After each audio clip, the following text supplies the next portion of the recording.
Welcome to this video, which will show you how to get started in the browser user interface, or what we call the BUI, for unit coordinators to assess and approve assessment extensions. So basically, once you've logged in, you'll be greeted with a fairly blank screen, and your starting point is the very top left, the three stripes. That's the initial navigation section. If you just open that, expand the home section, and you'll see a unit coordinator assessment extensions report. Just right click on that and go set as browser default, and then basically once you've done that once, whenever you log in the future, it'll automatically open this report. So once you open the report, this is sort of your main report, which shows you assessment extensions which need to be assessed. Unit coordinators will receive an email to their staff email every time a student submits an assessment extension, and it's assigned to them. So basically on this report you can sort by any of the fields. Like you can sort by name, unit name, if you have multiple units, or sort by date created. So that's totally up to you. To open an application, just double click on it, and you can see it opens in a new tab, but you can still flick back to your main report. I wouldn't recommend having too many applications open at once, maybe a couple only. When you open an application, you have the student information at the top. This is the test environment, so it just has a test student. And then there's 4 tabs along the middle here. The application tab, which is the main tab, attachments, communication and notes, and official communications.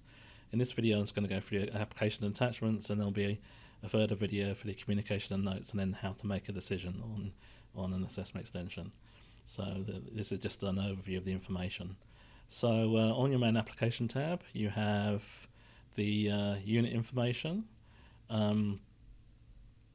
unit code, title, year, semester, UC.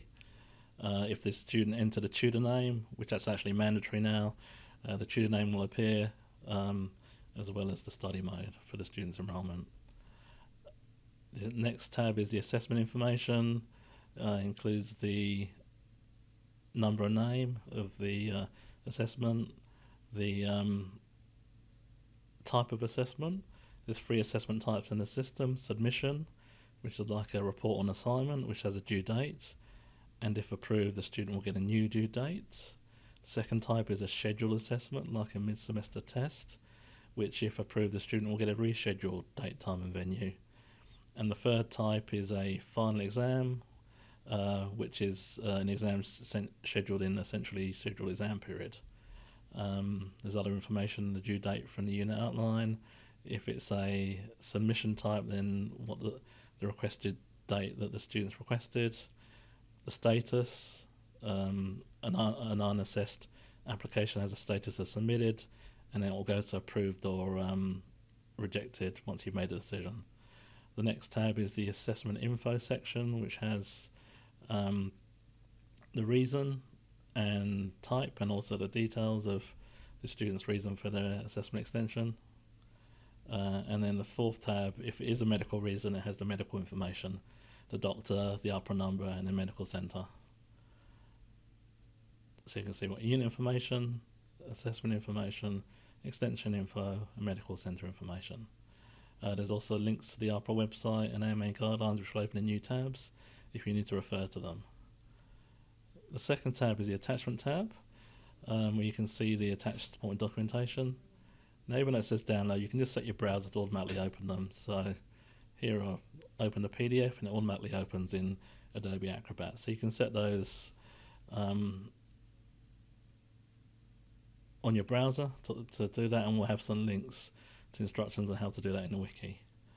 So basically that's it for this video. Just there's an overview of an application. I suggest watching the communication and notes tab video next, and then the how to make a decision video. Thank you.